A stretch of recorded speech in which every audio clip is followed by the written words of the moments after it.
The Ferengi soldiers circled the downed beast, their energy rifles charged but holstered. "Let it die," barked the squad leader. "It's already lost." The creature was large even for a Ferengi. Thick, leathery skin, the color of dried mud, was torn in several places, revealing glistening purple flesh beneath. One of its four limbs was twisted at an unnatural angle, the bone clearly shattered. Dark, viscous fluid oozed from a gash in its side, each ragged breath a wet, rattling struggle. Its large, black eyes, normally bright and cunning, were clouded with pain, staring vacantly at the ochre sky. The squad leader spat on the ground near the creature's head. "Just a scout," he said, his voice filled with disdain. "Not worth the resources to drag it back. Move out." The soldiers, without a word of protest, turned and marched away, their heavy boots crunching on the loose shale. They left the creature to die alone under the alien sun. The landscape was a desolate expanse of rock and dust, stretching as far as the eye could see. Jagged peaks clawed at the horizon, their shadows painting the valleys in deep purple. In the distance, the utilitarian structures of the multi-species outpost clung to the side of a mesa, a collection of prefabricated modules and makeshift shelters. It was a place of hard edges and harder lives, a forgotten corner of a galaxy perpetually at war.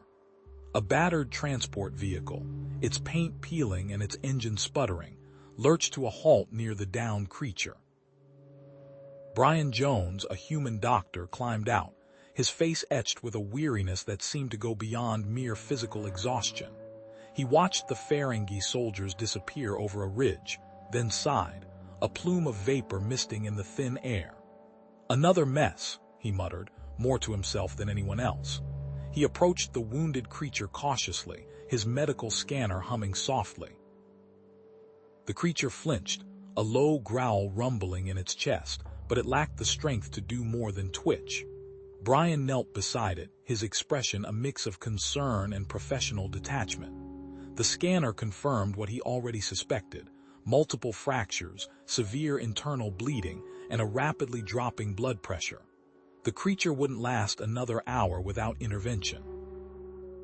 Brian activated his comms, his thumb brushing against the worn casing. "Jones to command," he said, his voice flat. "I have a critical patient down, grid coordinates, requesting immediate medical assistance." The response was immediate and predictably unsympathetic. "Jones, this is Commander Varkos. What's the situation?" "Wounded Ferengi scout, sir. Multiple injuries, life-threatening condition, requires immediate surgery." Varkos' voice dripped with disdain. "A Ferengi scout? Let it die, Jones. We're stretched thin as it is thanks to those crawl bastards. Resources are allocated to our own personnel. That thing is just taking up space." Brian's eyes sharp. "With all due respect, sir, all sentient life deserves medical attention." "It's part of my oath." "Your oath doesn't pay the bills, Jones, or replace the med packs we wasted last week. That's an order, doctor, let it die. Disobeying a direct order will result in disciplinary action. Varkos out." The comms crackled and went silent. Brian stared at the device in his hand, his face hardening with grit. He glanced back at the wounded creature, its breathing growing shallower, then towards the distant outpost, its lights a mocking reminder of the help he wouldn't receive. A brief, fragmented memory flashed through his mind. A sterile operating room, the frantic beeping of monitors, a desperate struggle to save a patient, and then nothing.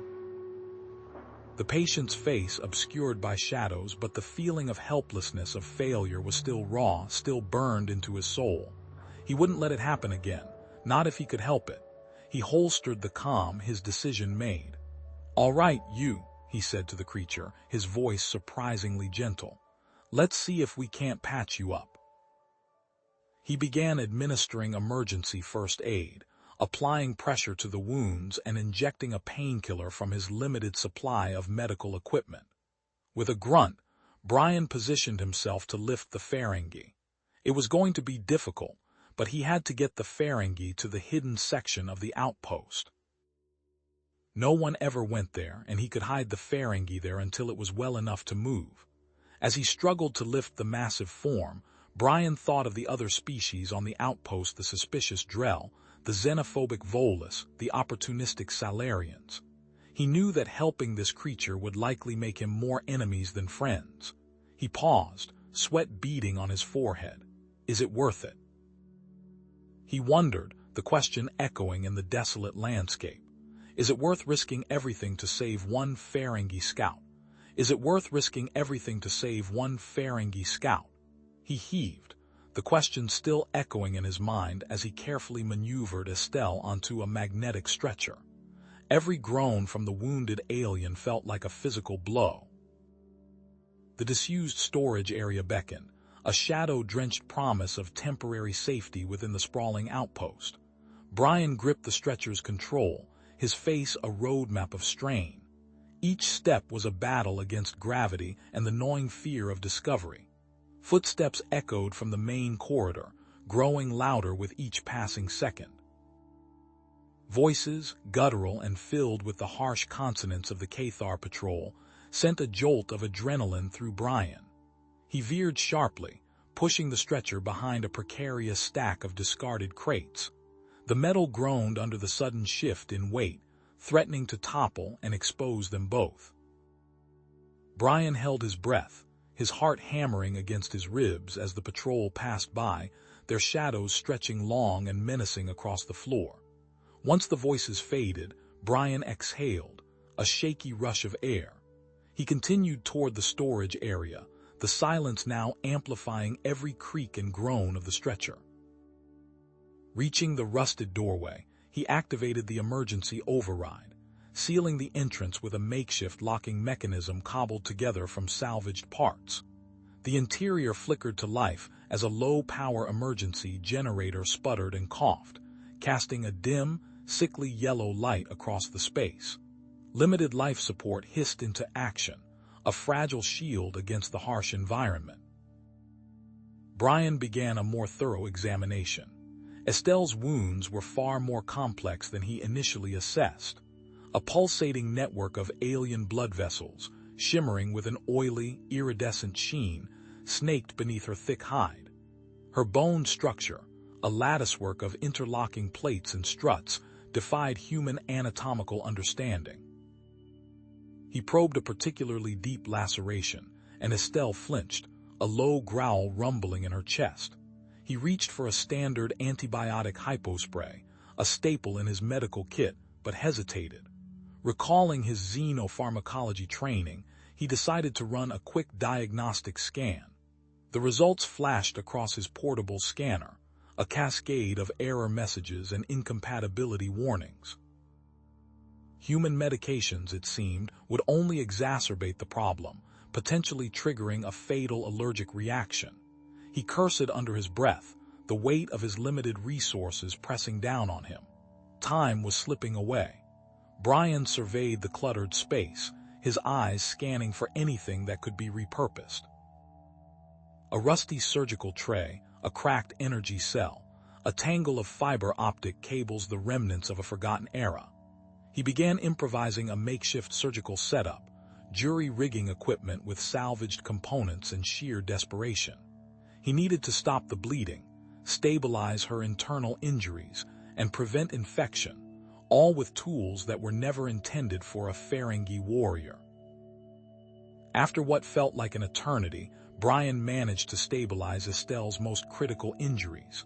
The bleeding had slowed, and her vital signs, though still erratic, showed a glimmer of improvement. But he knew this was only a temporary reprieve. She needed specialized medical attention, a level of care unavailable on this desolate outpost. He glanced at the strange, viscous fluid pooling around one of the wounds, her blood, a disconcerting shade of violet. Estelle stirred, her massive frame shifting slightly on the stretcher. Her eyes, the color of molten gold, flickered open, focusing on Brian with a mix of fear and confusion. She attempted to speak, a series of guttural clicks and rasps that formed a language utterly alien to his ears. "Easy," Brian murmured, his voice low and soothing.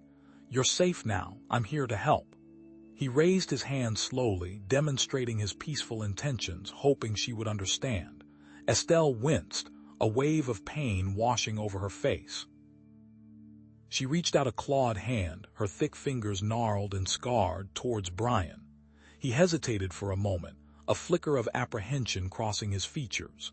Then, steeling himself, he took her hand in his, offering a reassuring squeeze. Her grip tightened, surprisingly strong despite her weakened state. Her eyes widened, focusing on him intently, as if she were trying to peer into his very soul. He could feel the rough texture of her skin against his, the faint tremor that ran through her body. Suddenly, a piercing red light began flashing on the makeshift control panel, accompanied by a jarring warning klaxon that echoed through the storage area. Brian spun around, his heart leaping into his throat. He checked the readings on the panel, his eyes scanning the complex array of data streams. The outpost's automated defense system, designed to protect against external threats, had detected an unauthorized energy signature emanating from Estelle. If the system identified her as a threat, automated security drones would be deployed within minutes, programmed to eliminate her without hesitation. Brian's mind raced. He had to act fast. He dove towards the control panel, his fingers flying across the antiquated interface, desperately trying to reprogram the defense system to ignore Estelle's energy signature. He navigated the labyrinthine code, racing against the clock, each passing second bringing him closer to disaster. As he worked, he noticed another anomaly, a faint, almost imperceptible distress signal emanating from Estelle, a desperate plea for help carried on a frequency he barely recognized. Brian worked fast, sweat dripping down his forehead as he typed the last line of code. As he finished reprogramming the defense system, the comms panel flickered to life, displaying an incoming signal. The identification code flashed ominously: Cathar War Council. The hostile faction that left Estelle for dead was calling. The comms panel blinked insistently, a malevolent green eye in the dimly lit storage area.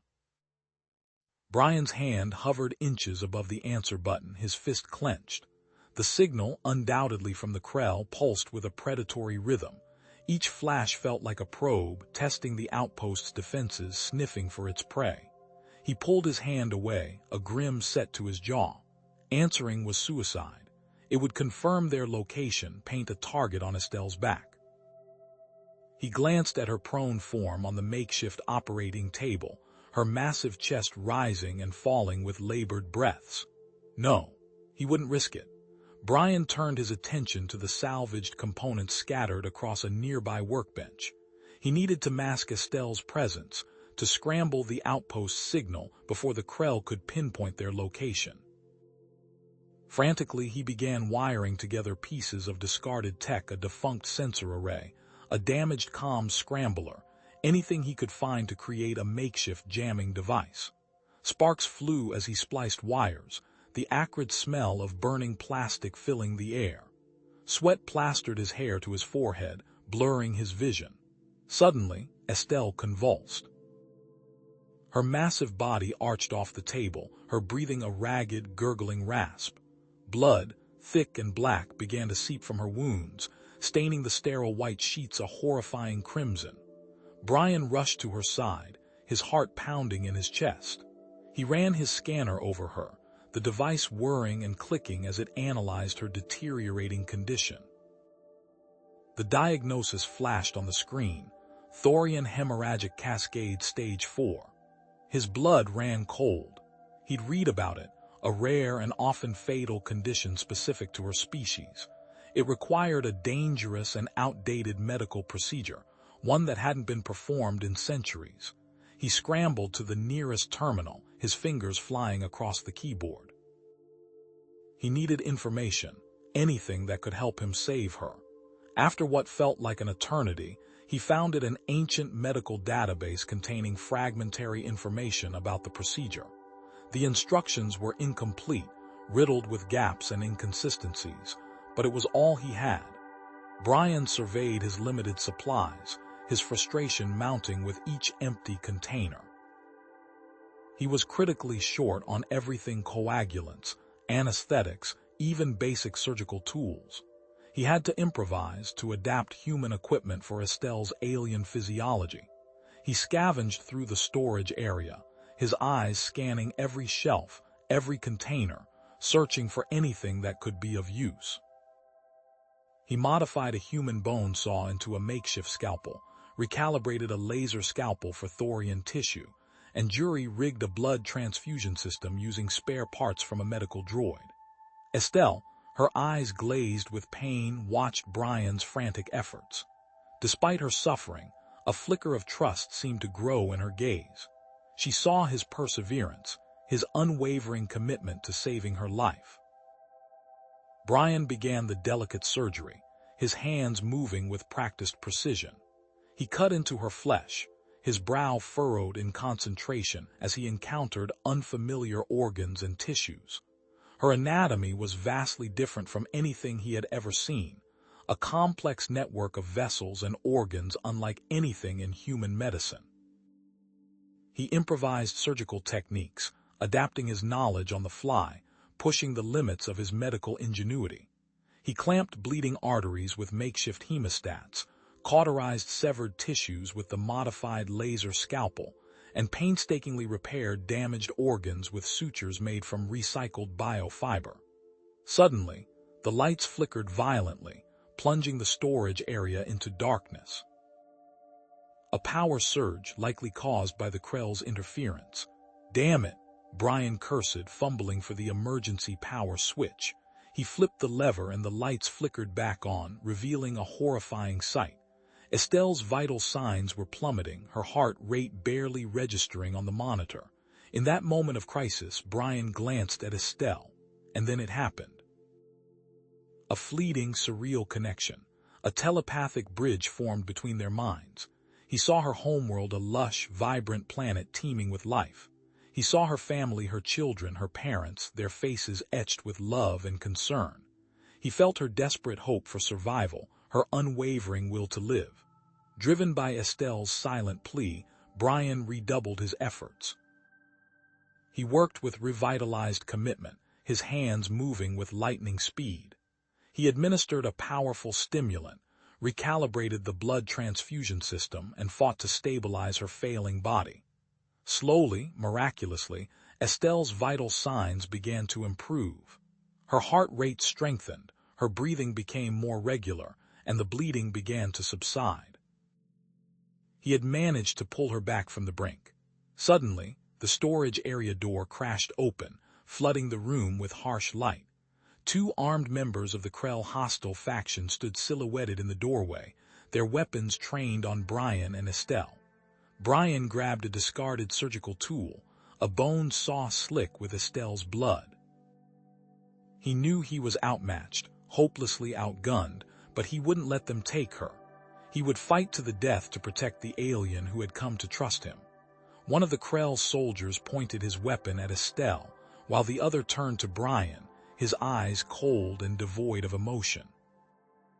Before they could react, Estelle unleashed a surge of energy, a blinding flash of light that momentarily overloaded the outpost's security systems and seared the Krell soldiers' retinas. The lights flickered and died again, plunging the storage area into darkness. Brian grabbed Estelle, and they stumbled out of the operating room. The energy rifles whined as they powered up, the sound echoing through the metal corridors. Brian grabbed Estelle's arm, pulling her forward. "Move!" They sprinted, the rhythmic clang of their pursuers' boots growing louder. A stray shot ricocheted off the wall beside them, showering them with sparks. They rounded a corner, bursting into a section of the outpost that looked as though it hadn't been used in decades. Rusting pipes snaked across the ceiling, dripping condensation that pattered on the grimy floor. Decayed equipment lay scattered about, half buried in dust. Brian shoved a corroded metal panel aside, creating a narrow space behind a defunct generator. "In here. It's only temporary." He turned to Estelle, his face etched with concern. "Let me see." He pulled back the makeshift bandages he'd applied earlier. The surgical site had indeed reopened, a dark stain blooming across her fur. Blood trickled down her flank. Damn it. He rummaged through his medkit, pulling out a sterile sealant and a small applicator. This will have to do. He worked quickly, cleaning the wound and carefully resealing the incision. Estelle hissed in pain but remained still, her large eyes fixed on Brian's face. "They're using scanners," she rasped, her voice strained. "Tracking our energy signatures." Brian cursed under his breath. He scanned the derelict section, his eyes darting from one piece of decaying machinery to another. There used to be a maintenance tunnel in this section, hidden behind a false wall. I remember seeing it on the schematics. He ran his hands along the wall, feeling for any sign of a seam or hidden panel. Finally, his fingers brushed against a section that felt slightly different, colder and smoother than the surrounding metal. He pressed and a section of the wall slid inward, revealing a narrow, dark opening. "This is it, it's going to be tight." He looked at Estelle, concern etched on his face. "Go," she urged. "I will manage." Brian squeezed through the opening, followed by Estelle. The tunnel was cramped and claustrophobic, barely wide enough for them to crawl. The air was thick with the smell of dust and decay. Debris littered the floor, scraping against their skin as they moved. "Energy grid," Estelle grunted, pointing to a junction box on the wall. "I can reroute power, confuse the scanners." She reached out, her fingers dancing across the corroded controls. With a surge of energy, the lights flickered and died, plunging the tunnel into near darkness. A series of loud pops and crackles echoed from the main corridors, followed by confused shouts. They continued crawling deeper into the tunnel. After what felt like an eternity, they reached a small alcove. A rusted metal desk sat against the wall, topped with a broken comms unit. "An old comms station," Brian said, hope flickering in his eyes. He fiddled with the controls, trying to coax a signal. Static crackled from the speakers. Come on, come on." He adjusted the frequency, his brow furrowed in concentration. A faint signal flickered on the display. It was weak, barely registering. Estelle reached out, placing a hand on Brian's arm. He turned to her, and suddenly a wave of images flooded his mind. He saw a lush, vibrant planet teeming with life. Crystal-clear rivers flowed through verdant forests. Towering mountains pierced the sky. It was Estelle's homeworld, a place of peace and beauty. The vision faded, leaving Brian breathless. "Beautiful," he whispered. "We have to get you back there." A harsh voice echoed from the tunnel entrance.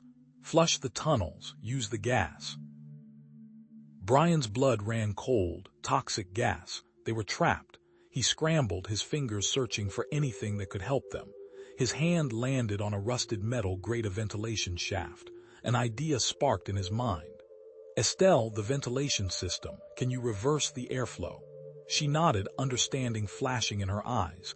She worked quickly, rerouting the airflow.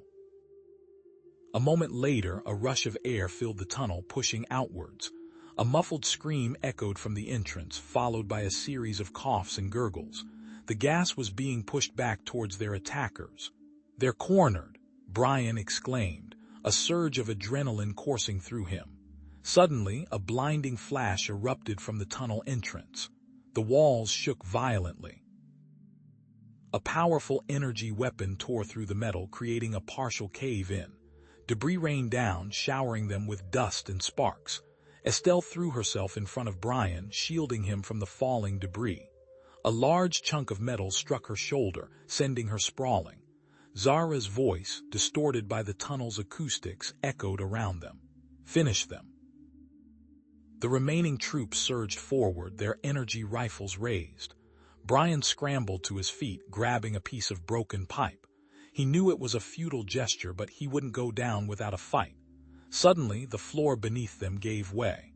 With a roar of collapsing metal, Brian and Estelle plunged downwards into darkness. Of discovery, they landed hard. A jarring impact, followed by a splash of icy water that stole Brian's breath. Pain lanced through his side, a sharp reminder of his own injuries. He sputtered, pushing himself up, the murky water clinging to his clothes like a shroud. "Estelle!" He croaked, his voice raw. A groan answered him, a low rumble that vibrated through the water. He turned, seeing Estelle partially submerged, her large form struggling against the current. He waded towards her, the water reaching his chest. "I'm here," he said, grabbing her arm. The alien flesh felt cold and clammy beneath his fingers. "Can you move?"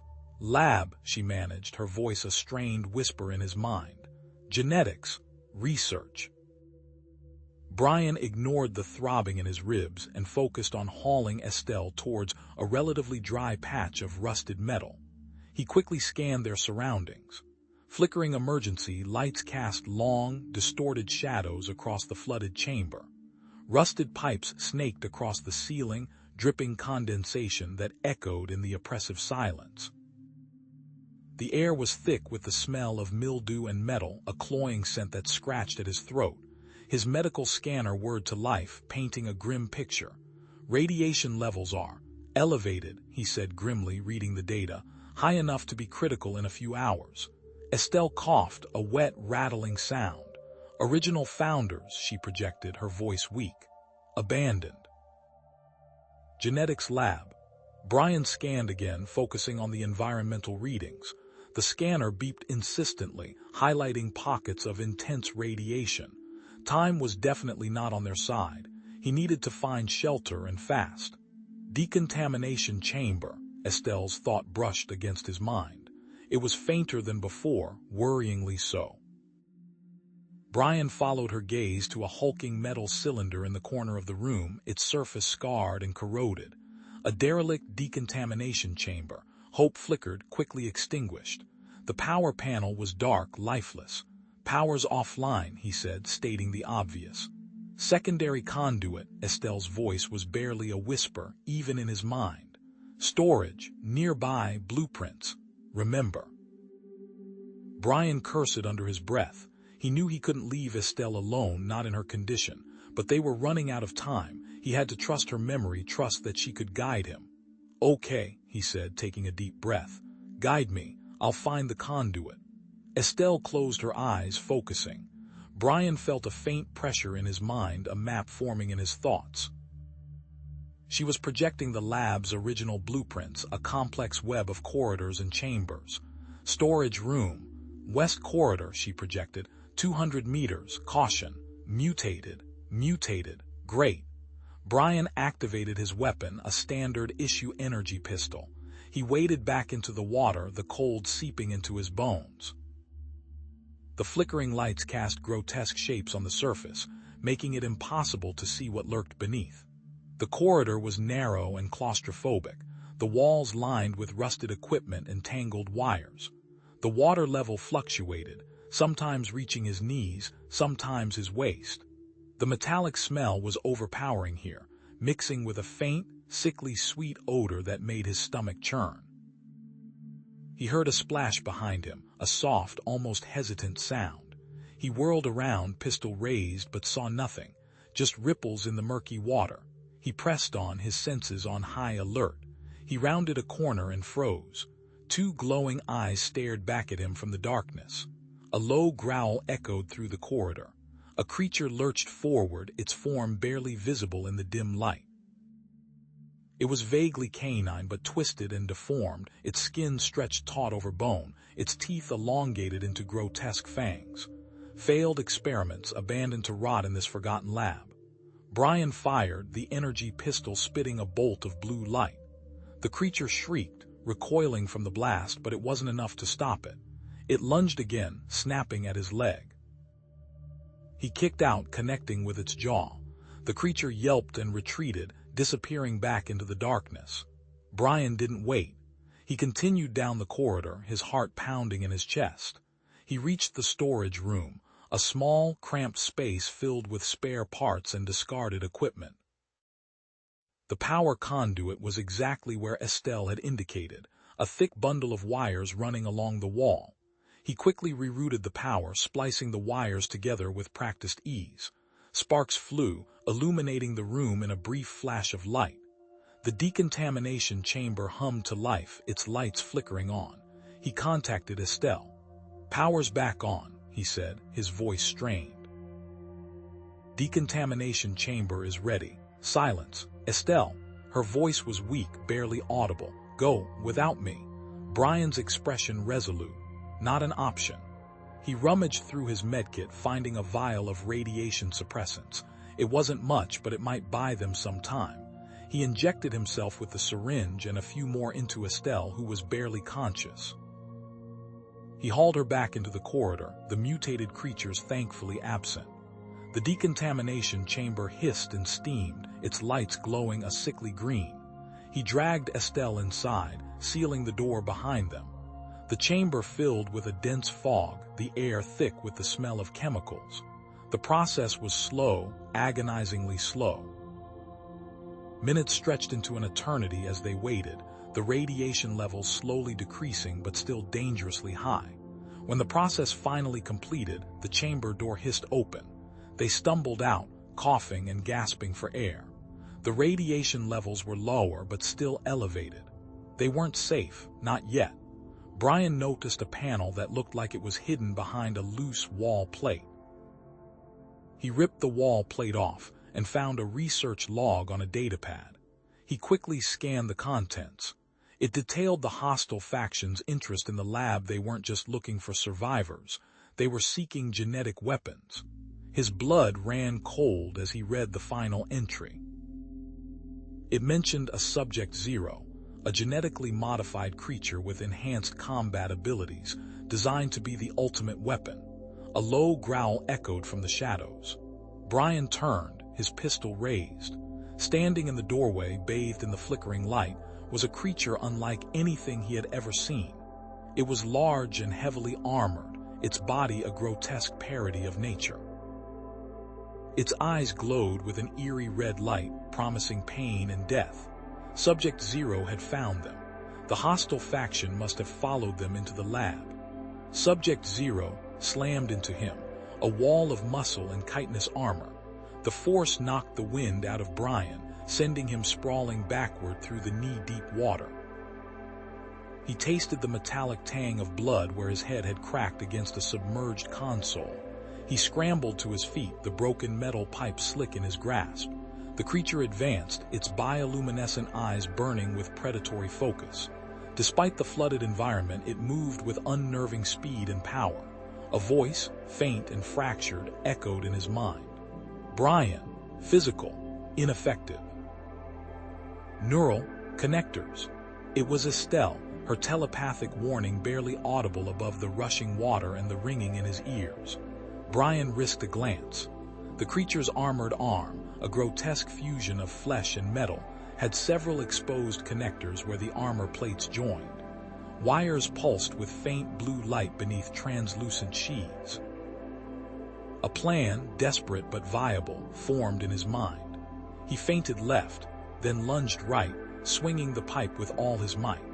It connected with a sickening crunch against one of the exposed neural connectors. A jolt of electricity arced through the water, momentarily illuminating the lab in a blinding flash.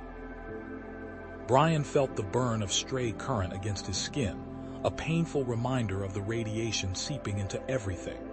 Subject 0 staggered, its movement spasming but recovered quickly. The creature unleashed a high-frequency screech that vibrated through Brian's bones.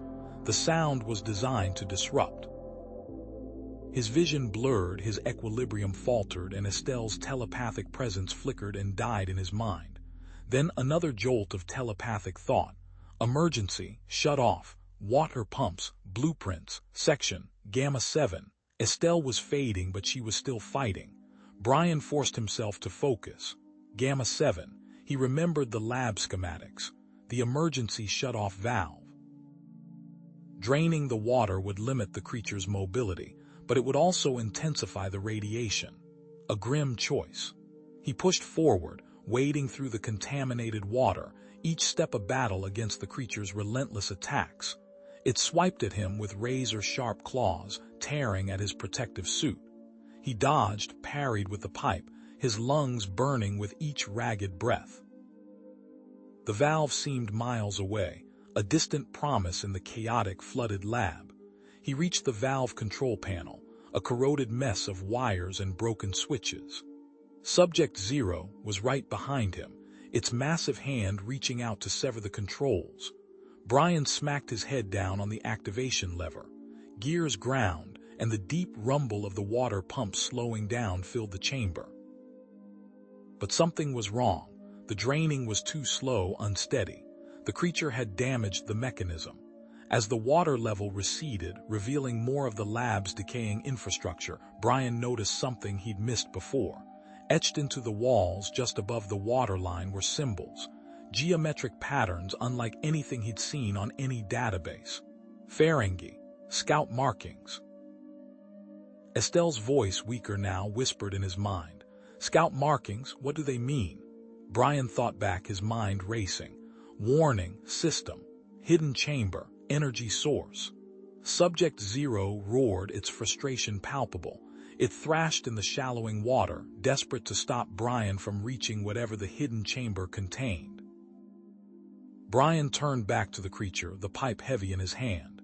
He was weakening, the radiation poisoning taking its toll, but he had to buy time. He remembered the creature's attack patterns, the subtle tells in its movements. Medical training, observation, adaptation, all he had left. A support beam, weakened by the flooding and the creature's thrashing, groaned and collapsed, creating a barrier between Brian and Subject Zero. He scrambled over the wreckage, ignoring the searing pain in his lungs. The hidden chamber. He had to find it. He spotted it, then a reinforced door, flush with the wall, almost invisible beneath layers of grime and corrosion. But the door was sealed, locked by a complex energy field. Access, code. Estelle's voice was barely a whisper now, fading in and out of his mind. The code, I need the code, Estelle. Brian shouted, his voice hoarse. Cannot. Focus. Radiation. Desperate, Brian grabbed the medical scanner from his belt. It was a long shot, but maybe he could use it to amplify Estelle's brainwaves, boost the signal. He jury-rigged the scanner, connecting it to Estelle's neural interface. The device sputtered, flickered, the radiation interfering with its delicate circuitry. The door shimmered, the energy lock dissolving. A soft hum filled the chamber as the door slid open, revealing a pulsating crystal, bathed in an ethereal glow. A powerful energy field radiated from it, washing over Brian in a wave of warmth, but the victory was short-lived. The scanner sparked and died, and Estelle went limp. Her vital signs plummeted, the radiation, the blood loss. It was all too much. Estelle, Brian cried out, his voice filled with despair. Subject Zero, sensing its advantage, lunged. The crystal pulsed, bathing Estelle in its sickly green light. Her body arched against the table, armored plates scraping against the restraints. Brian gripped her hand, feeling the tremors run through her. He scanned the monitors, his heart hammering against his ribs. Were the readings improving, or was he just hastening her demise? Then a voice, a raw, fractured whisper in his mind. Stop. Hurts. It was Estelle, but the telepathic voice was distorted, tinged with pain. Estelle, can you hear me? Energy, unstable, modifications. The voice was stronger now, but still filled with static. Amplifying. Brian tore his gaze from the monitors, his blood turning to ice. He looked towards the chamber where Subject Zero was contained, and what he saw made his stomach churn. The creature was spasming, its already grotesque form contorting further. Bony protrusions erupted from its hide, glowing with a sickly yellow light. Its movements became jerky, violent, as if it were fighting against its own body. Damn it, Brian hissed. The energy wasn't just healing, it was accelerating the genetic modifications, amplifying whatever horrors lurked within Subject Zero's DNA. And if Estelle was right, it was doing the same to her, even as it healed. He had to shut it down. Control panel, entrance. Estelle's voice, weaker now, guided him. Shielded, regulate. He didn't hesitate. He trusted Estelle, even if every instinct screamed at him to run. He moved to the control panel near the chamber entrance. The panel was inlaid with complex Ferengi glyphs, humming with almost unchecked energy. A shimmering energy field blocked access to the controls. He pulled out his multi-tool, the small device whirring to life as he began to work on the shield generator. A deafening screech echoed from the chamber. Brian risked a glance. Subject Zero had broken free of its restraints. It was larger now, its body warped and twisted, covered in bioluminescent growths that pulsed with an eerie light. It slammed against the energy barrier separating the chamber from the lab, the force of the impact shaking the entire structure. Brian ignored it, his focused laser locked on the shield generator. Sparks flew as he bypassed the security protocols. Finally, with a satisfying hiss, the shield flickered and died. He ripped the access panel open. Inside, a bewildering array of wires and circuits confronted him. He needed a sequence, a code, something to shut down the energy flow. Code. Complex. Estelle's voice, barely a whisper now. Fragments. Relay. He could feel her struggling, the strain of channeling her telepathic abilities in her weakened state. Sweat beaded on his forehead as he traced the connections, trying to decipher the Ferengi symbols.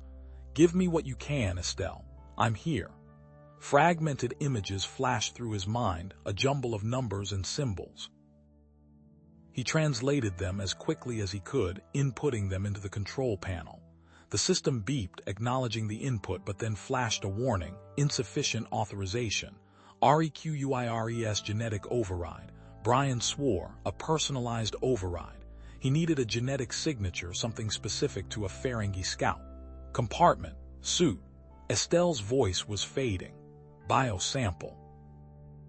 He fumbled with the clasps on Estelle's massive suit, his fingers clumsy with adrenaline.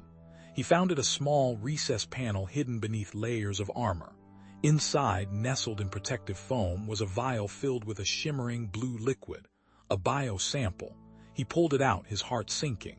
The vial was cracked, the liquid inside cloudy and degraded. The sample was compromised. Damn it all.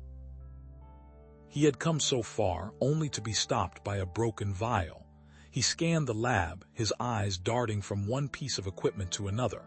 There had to be something, anything, he could use.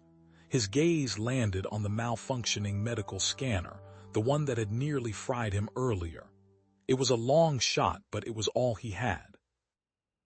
He grabbed the scanner, ignoring the warning lights flashing on its console. He tore off the access panel, exposing the device's inner workings. "This is going to hurt," he muttered. He began to rewire the scanner, rerouting the energy flow, modifying its sensors. He was pushing the machine and himself to the breaking point. Radiation washed over him in waves, making his skin crawl. Finally, with a surge of power, the scanner sprang to life. He carefully positioned the vial beneath the sensor, praying that it would work. The scanner whirred, its lights flashing erratically. Then, with a final burst of energy, it spat out a string of genetic code. The surge overloaded the system. A small explosion rocked the lab, throwing Brian against the wall. He groaned, his head swimming. He could taste blood in his mouth. He scrambled to his feet, ignoring the pain. He had the code. He staggered back to the control panel, his vision blurring. Subject Zero was almost at the chamber entrance, its mutated form filling the doorway. He punched in the code, his fingers trembling. The system beeped, acknowledging the override. A mechanical hum filled the air. The crystal dimmed, its sickly green light fading to a dull ember. Subject Zero roared in frustration, its bioluminescent growths flickering and dying. Its mutations began to recede, its body shrinking back to its original grotesque form. But it was still alive, still a threat. Brian turned back to Estelle. Her condition had stabilized, but she was unconscious, her breathing shallow. He needed to get her out of here, but the radiation levels were still dangerously high. He looked back at Subject Zero, which was staring at him, hate burning in its eyes. It was between him and the exit. The lab started to groan and shake around him. The whole place was about to come down. Weakened, injured, and facing a mutated monstrosity, Brian steeled himself. Their survival depended on neutralizing the creature and escaping the collapsing lab. The immediate threat slammed into him. Subject Zero, the collapsing lab, the insidious creep of radiation. Estelle needed help now, but he couldn't leave her defenseless against that thing. He scanned the debris field, his mind racing. An overturned equipment rack, twisted metal plating, a shattered containment field generator useless. Wait, the plating. He wrestled a large section of the metal plating free, its edges still sparking with residual energy. It was heavy, unwieldy, but he could use it. With a grunt, he braced the plating against the opening, creating a makeshift barrier. It wouldn't hold Subject Zero for long, but it would buy him precious minutes. Brian turned his attention back to Estelle. Her breathing was shallow, ragged. Her fur was matted with blood, the metallic tang sharp in the air. He grabbed his medical scanner, adjusting the settings to administer a powerful sedative. He pressed the nozzle against her neck, the hiss of the injector barely audible above the groaning of the lab. He watched her face, his own etched with worry, as her breathing slowly evened out. He needed to stabilize her vitals before he could even think about moving her. The barrier buckled. A metallic shriek tore through the air as Subject Zero slammed against it. Time was up. He heaved Estelle into his arms, her weight almost buckling his knees. She was heavier than she looked, muscle and bone beneath that thick fur. He staggered forward, adrenaline masking the pain in his injured leg. The barrier splintered, showering him with sparks. Subject Zero was free. It lunged. Brian sidestepped, using his momentum to swing Estelle away from the creature's grasping claws. He knew he couldn't outrun it, not while carrying her. He had to fight. He lowered Estelle gently, positioning himself between her and the creature. Subject Zero was fast, but it was also predictable. It relied on brute force. He needed to exploit its weaknesses. As it attacked, Brian focused. He remembered his martial arts training, the pressure points, the vulnerabilities. He dodged a swipe, his hand flashing out to strike a nerve cluster in the creature's arm. Subject Zero roared, momentarily stunned. Brian didn't waste the opportunity. He kicked out, targeting its knee joint. A sickening crack echoed through the lab. The creature staggered back, favoring its injured leg. He hadn't killed it, but he'd bought himself some time. A section of the ceiling collapsed, showering them with dust and debris. The main exit route was blocked. They were trapped. He scanned the wreckage, desperate for an alternative. A narrow ventilation shaft, barely wide enough for a human to crawl through. It was their only hope. But there was no way he could carry Estelle through that tight space. He had to find a way to lift her. His eyes landed on the medical scanner, the anti-gravity generator. It was designed to levitate small samples for analysis, but maybe, just maybe. He ripped the generator free from the scanner, his fingers flying across the control panel. He needed to reroute the power, amplify the signal. He didn't have time for finesse.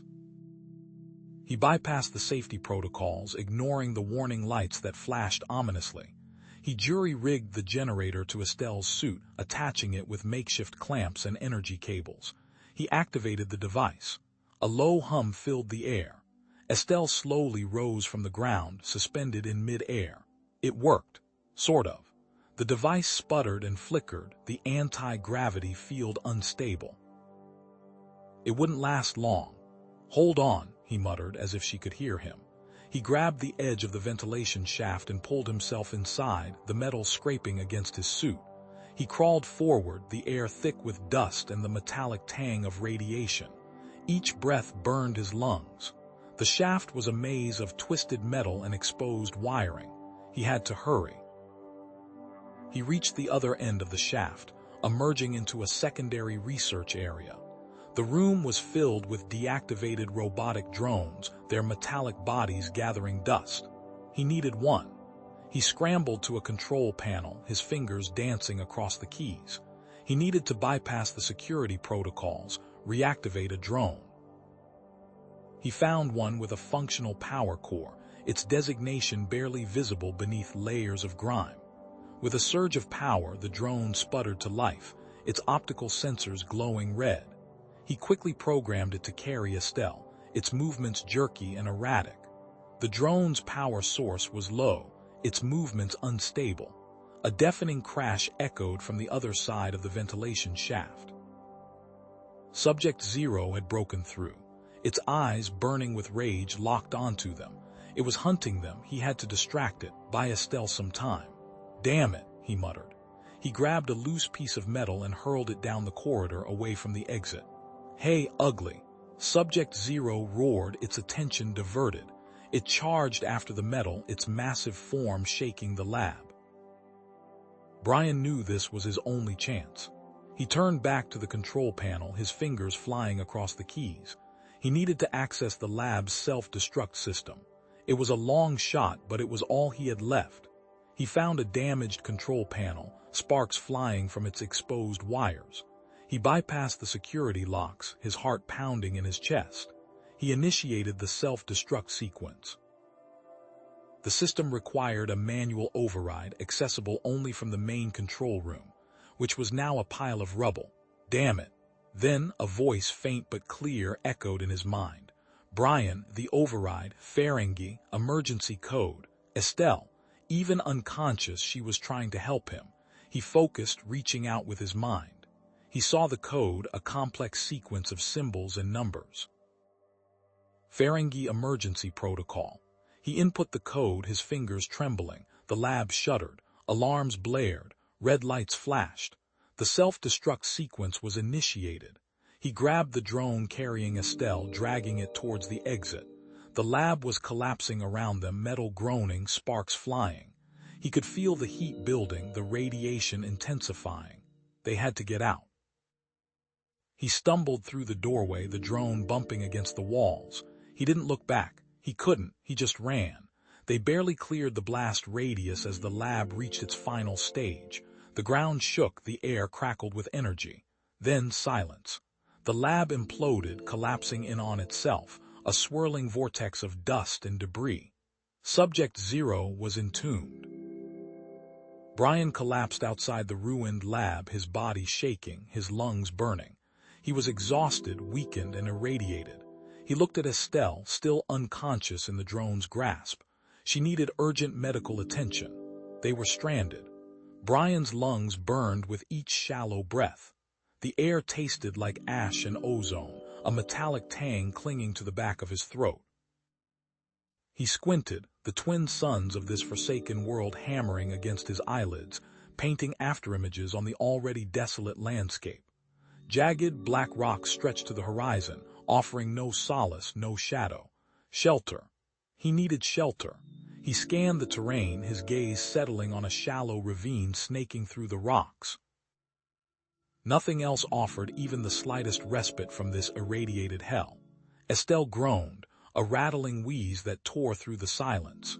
The medical scanner, jury-rigged to her massive arm, pulsed a frantic red, radiation levels spiking. Her breathing grew more labored, each inhale a desperate struggle. He had to do something, and fast. His eyes caught a flicker of color in the ravine, a cluster of strange, bioluminescent fungi, glowing with an ethereal, sickly green light. He'd seen something like it before, a faded entry in a dusty Ferengi medical database. A legend, really. The tears of Xylos, said to possess potent radiation-neutralizing properties. A long shot, but it was all he had. Grimacing, Brian pushed himself to his feet, his muscles screaming in protest. He took a step, then another, each movement a monumental effort. "Stay still," he rasped, his voice cracking. I see something." He lurched towards the ravine, the promise of even a sliver of hope outweighing the burning in his legs and the nagging fear of further radiation exposure. The ravine floor was littered with sharp, obsidian-like shards. As he stumbled deeper, the bioluminescent fungi grew thicker, casting an eerie glow on the surroundings. Then he saw them. Scattered among the rocks, half buried in the irradiated soil, were skeletal remains. Not just one, but several. Some were small and bird-like, others larger, with elongated skulls and ribcage. A silent testament to the planet's brutal history, to the countless creatures that had succumbed to its poisoned embrace. He swallowed hard, pushing the morbid discovery aside. Focus. He carefully plucked the fungi, their caps cool and strangely smooth against his fingertips. They pulsed faintly with light, an unsettling, organic luminescence. He gathered as much as he could carry, his hands trembling with exhaustion and a growing sense of unease. Back at Estelle's side, he chewed the fungi, mixing it with saliva to form a crude paste. He gently applied it to the worst of her burns, the sickly green goo contrasting sharply with her charred flesh. "Come on," he muttered. "Work your magic." Estelle stirred. Her massive head shifted, her multifaceted eyes fluttering open, but something was different. He felt a pressure in his mind, a faint, disjointed series of images, swirling clouds, a burning sky, a feeling of suffocation, telepathic communication. Fragmented, weak, but undeniably present. Toxic. Air. Pockets. Below, the message flickered in his mind like a dying ember. Toxic air. He croaked, glancing around. Estelle, or whatever part of her was still conscious, was trying to warn him. He scanned the horizon again, his gaze settling on a dark gash in the distance, a cave system nestled in the base of a towering rock formation. Caves. Stable temperature, protection from the elements, and potentially breathable air.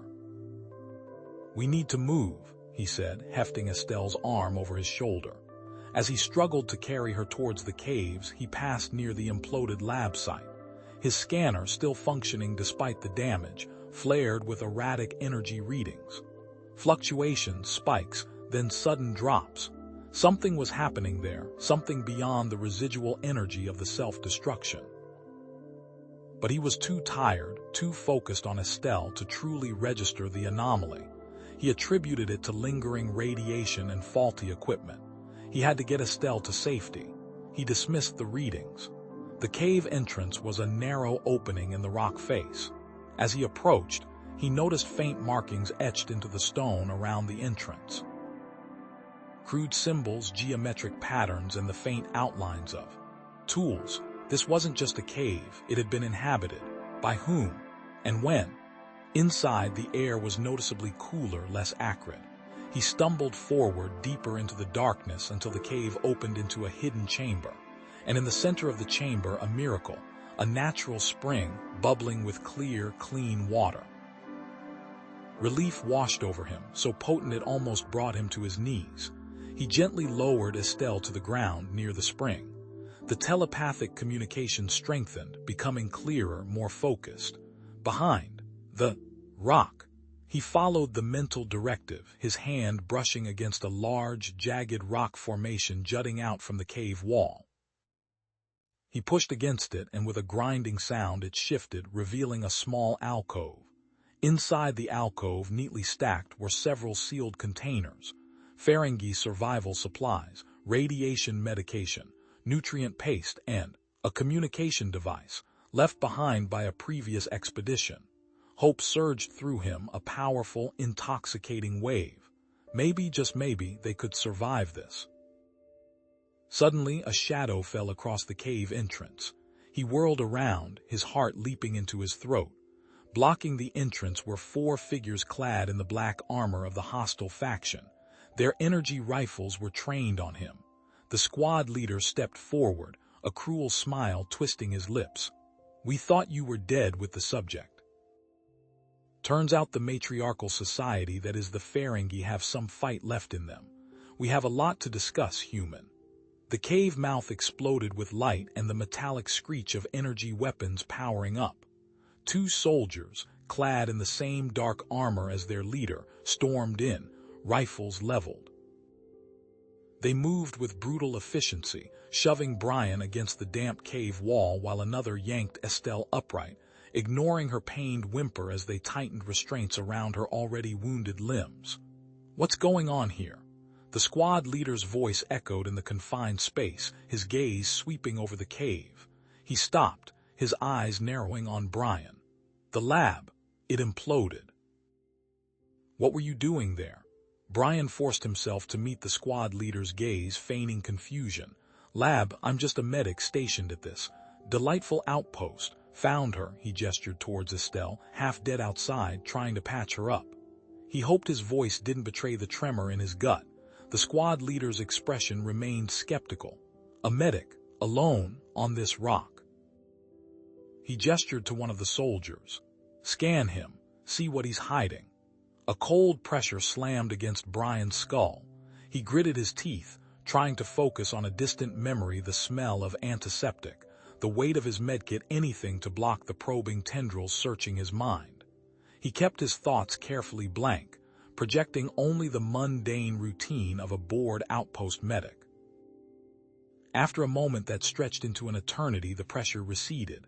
Nothing, sir, the soldier reported. Just medical procedures, supply inventories, standard outpost drudge work. The squad leader turned back to Estelle, his eyes narrowed. Abruptly, Estelle gasped, her massive frame shuddering.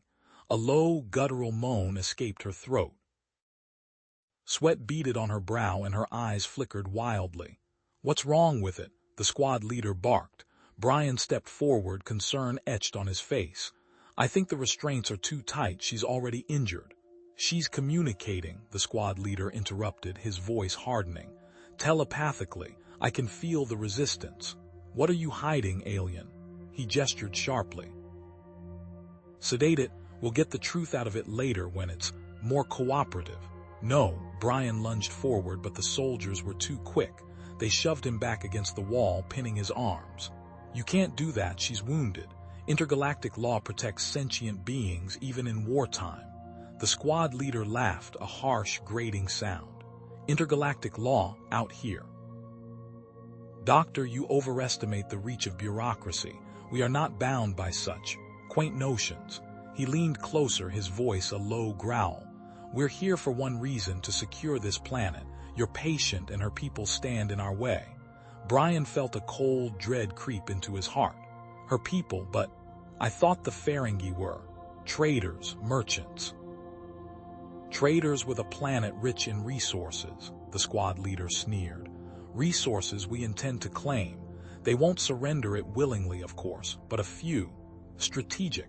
Disappearances should soften their determination. Brian's mind raced. He remembered the data logs he'd found in the lab detailing the Ferengi's homeworld. They weren't warriors, they were explorers, scientists, builders. This wasn't a conflict, it was a land grab, and these soldiers were willing to commit genocide to achieve it. He clenched his fists, a surge of protectiveness rising within him. He had to do something. He recalled the cache Estelle had mentioned, a hidden compartment containing survival supplies. He remembered the schematics, a communication device, and something else, an experimental weapon. The image flickered in his mind. Search the cave, the squad leader ordered. Thoroughly. I want to know if there are any other survivors, or any other toys they might have hidden. The soldiers fanned out, their heavy boots echoing on the stone floor. Brian watched them, his eyes scanning the cave. They were focusing on the main chamber, the most obvious hiding places. But the cache? It was behind a seemingly solid rock formation, accessible only through a narrow crevice. They wouldn't find it unless they knew it was there. While the soldiers were distracted, Brian subtly shifted his wrists against the restraints. He felt the familiar outline of a small medical tool, a suture removal device hidden in his sleeve. He'd managed to conceal it during the initial search. It was a long shot, but it was his only hope. With painstaking slowness, he began to work the sharp edge against the synthetic fiber of the restraints, strand by strand. Suddenly, a jolt of energy pulsed through his mind. The weapon, Brian. The sonic disruptor. Use it. It was Estelle, her voice a raw whisper in his thoughts. He saw a fleeting image in his mind, the device, its activation sequence. He redoubled his efforts, his fingers numb. Finally, with a faint snap, the restraints gave way. He kept his movements small, controlled, as he reached for the hidden crevice behind the rock formation. His fingers brushed against cold metal. He pulled out a small, cylindrical device, the sonic disruptor. It was sleek and black, with a series of intricate symbols etched into its surface. Taking a deep breath, Brian activated the device. following the sequence Estelle had shown him. A high-pitched whine, almost imperceptible to the human ear, filled the cave. The soldiers froze, their faces contorting in agony. They clutched their heads, staggering and groaning. Brian didn't hesitate. He grabbed the squad leader's discarded energy rifle and leveled it at the remaining soldiers. "Release her," he commanded, his voice hard. The squad leader, though clearly affected by the sonic wave, glared at Brian, his face a mask of rage. You'll regret this, human." The sonic disruptor's after effects still buzzed in Brian's ears, a high-pitched whine that amplified his rage. The squad leader, veins bulging in his forehead, roared and swung a heavy fist. Brian ducked, the blow whistling past his ear, and scrambled back, grabbing a fallen energy rifle. The Ferengi knocked it from his hands with a brutal swipe. Adrenaline surged. Brian lunged, aiming for the squad leader's center of gravity, but the Ferengi was stronger, faster. He caught Brian's arm, twisting it with bone-jarring force. Pain exploded in Brian's shoulder. He cried out, kicking out with his good leg, connecting with the Ferengi's knee. The squad leader stumbled. A flicker, a momentary disorientation, crossed the Ferengi's face. It was subtle, almost imperceptible, but Brian saw it. Estelle. Even in her pain, she was fighting. Brian seized the opportunity. He grabbed the squad leader's wrist, using his momentum to throw him off balance. The Ferengi crashed to the cave floor. Brian didn't hesitate.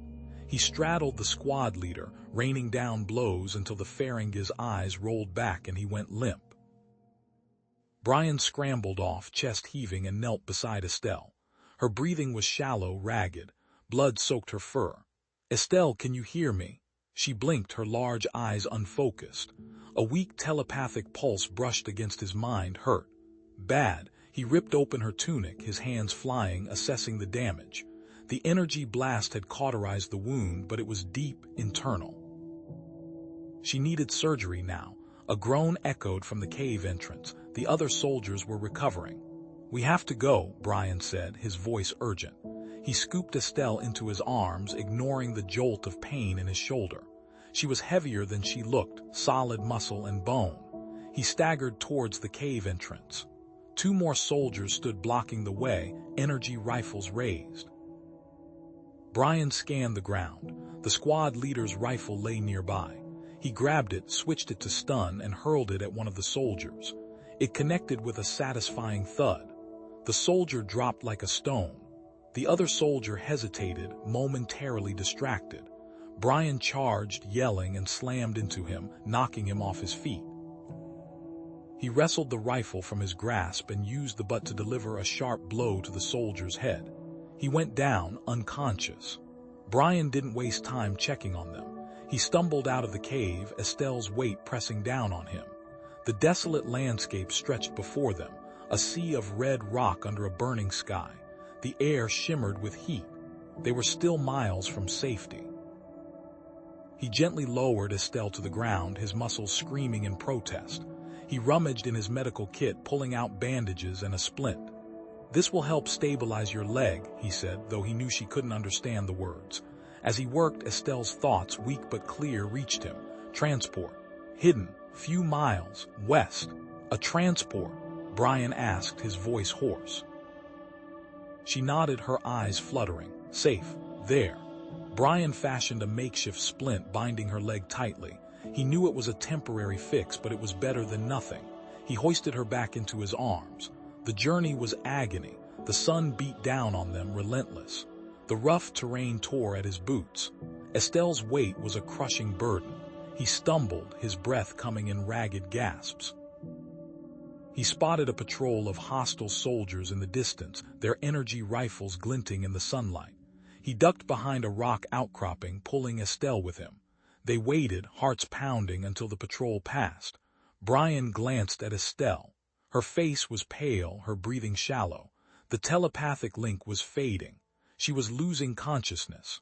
He pulled out a stimulant injector from his kit. "This will help," he muttered, injecting it into her arm. Her eyes snapped open. "Thank you," she thought weakly, but not long. They pressed on, driven by desperation. Finally, after what seemed like an eternity, Estelle's thought brushed against his mind again there. He saw it then, a small, camouflaged hovercraft nestled in a shallow ravine. Hope surged through him only to be immediately dashed. The hatch was open and the power cell was missing. Estelle's thoughts were fragmented, fading, power cell, research station. Nearby, Brian stared at the hovercraft, then at Estelle, then back at the desolate landscape. An abandoned research station. He knew what that meant: danger, traps, and possibly more soldiers. But they had no choice. "We're going to get that power cell," he said, his voice grim. "It's our only chance." Brian swallowed, the dryness in his throat a stark contrast to the humid air. "Are you sure about this, Estelle? I don't like leaving you here alone, wounded." "I will be vigilant, Brian Jones," Estelle's thought echoed in his mind, a low rumble that resonated with surprising strength. "The power cell is crucial. Retrieve it. I will be safe." He trusted her, but the thought of leaving her vulnerable gnawed at him. He adjusted the energy rifle strapped across his chest and approached the abandoned research station. The structure was a dilapidated monument to forgotten science, half buried in the ochre sand. The entrance was a gaping maw, signs of forced entry, scorch marks, and twisted metal marring its already decaying facade. Brian drew his weapon as he stepped inside, the sudden darkness pressing in around him. The air was thick with the musty scent of decay and ozone. He navigated the narrow corridors, his boots crunching on shattered glass and loose debris. The station's interior was a labyrinth of abandoned labs and storage rooms. Discarded equipment lay scattered about corroded consoles, broken vials filled with viscous fluids, and faded scientific notations scrawled on the walls in a language he didn't recognize. He found what must have been a primary research lab. Strange devices hummed with residual power, their purpose indecipherable. One in particular, a large cylindrical apparatus covered in flickering lights, seemed to be emitting a faint, almost imperceptible energy signature. The air around it crackled. A noise cut through the silence, a scuttling sound like something small and quick moving across the floor. Brian spun around, weapon raised, his heart pounding against his ribs. He swept the beam of his rifle across the shadows, searching for the source. A small creature scurried into view. It was bioluminescent, its skin glowing with a soft, ethereal light. It looked like a cross between a rodent and an insect, with large, luminous eyes that reflected Brian's beam back at him. It seemed harmless and more frightened of him than he was of it. Brian lowered his weapon slightly. "Easy there, little guy," he murmured, his voice echoing in the cavernous room. He refocused on his mission. Estelle needed that power cell. He consulted the tattered map he'd salvaged from the hovercraft. The power cell was located deeper within the station, in what appeared to be a restricted area accessible only through a security checkpoint. He found the checkpoint, a reinforced door sealed shut with an energy barrier. A control panel beside the door was still functional, its screen displaying a series of cryptic symbols. A small alcove held a hand print scanner, its surface coated in dust. It was clear that some sort of biological ID was needed to bypass the security. As Brian examined the panel, he felt a gentle nudge against his leg. He looked down. The bioluminescent creature was there, its large eyes fixed on the hand print scanner. Hesitantly, it reached out a tiny, three-fingered hand and placed it on the scanner. The control panel beeped. The energy barrier flickered and died. The door hissed open. Brian stared at the creature in disbelief. You know the security." The creature chirped softly, as if in response. It had been living in this station since it was abandoned and knew the security well. He followed the creature through the checkpoint, his mind racing. He found the power cell in a small, reinforced compartment. As he disconnected it, he noticed a hidden panel behind it. He pried it open, revealing a data storage unit filled with data logs. He activated one of the logs and a string of text appeared on his screen. Weapon development. Before he could delve further, the unmistakable sound of voices echoed through the corridor. human voices. Sweep the area. The intel said the bioweapon is here, somewhere, one of the voices said, harsh and metallic. Brian cursed under his breath. Hostile faction soldiers. They were also searching for something in this forsaken place. The weapon has to be secured before it falls into the wrong hands, another voice added. Brian ducked behind a stack of crates, his heart pounding. Bioweapon. This station wasn't just abandoned, it was a black site. They were developing something sinister here. He knew he couldn't let that weapon fall into the wrong hands. He had to destroy the data logs. He quickly retrieved a small explosive charge from his pack, setting the timer for 5 minutes. He attached the charge to the data storage unit, hoping it would be enough to wipe everything. He made his way back to the entrance, moving silently through the shadows, avoiding the patrolling soldiers. The bioluminescent creature followed close behind, its soft glow a faint beacon in the darkness. He reached the entrance and peered outside. The hovercraft was there, but Estelle was gone. And waiting for him were a half-dozen hostile faction soldiers, their weapons trained on the entrance. The first shot slammed into the hovercraft inches from Brian's head, showering him with sparks and superheated metal. He dropped the power cell, scrabbling for his sidearm. Adrenaline surged, sharpening his focus as he rolled behind the vehicle, returning fire. The canyon echoed with the staccato bursts of energy rifles. He risked a glance. 3 soldiers clad in the same dark armor as their leader advanced relentlessly. He squeezed off a shot, hitting one in the shoulder. The soldier staggered, clutching his arm, but kept coming. Brian was pinned, his pulse hammering in his ears. He was outgunned, plain and simple. A roar ripped through the air, followed by a sickening crack. Estelle. She'd circled around, flanking the soldiers. In her massive hand, she wielded a jagged piece of the crashed hovercraft, a makeshift club. She swung it with brutal force, catching the wounded soldier across the legs. He crumpled to the ground, screaming. Before the others could react, she disarmed them, tossing their rifles into the chasm. Power cell, she roared, scooping up the device. Then a voice, clear as a bell, echoed in Brian's mind. This way. Now it was Estelle. Her eyes glowed with an unnatural light. He didn't hesitate. He followed her as she crashed through the underbrush, revealing a narrow passage he'd missed. The remaining soldiers yelled in pursuit. They sprinted through the twisting canyon, the energy blasts ripping into the rock around them. The bioluminescent creature was gone, swallowed by the shadows. Secure the data. The wounded soldier shrieked, his voice carrying through the canyon. Don't let it be destroyed. The passage opened into a small, dead-end clearing.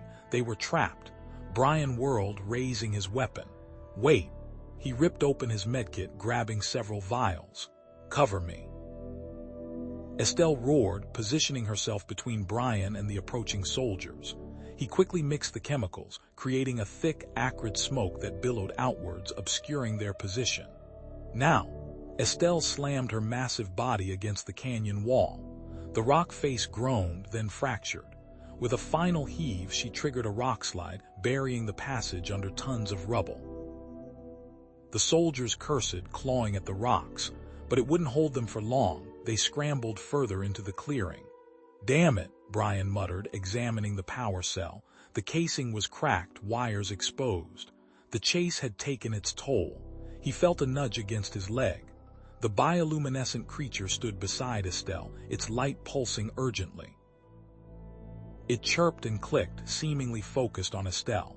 Estelle tilted her head, listening. It says, "There is a cave, hidden." Brian followed them, pushing through a thick wall of foliage.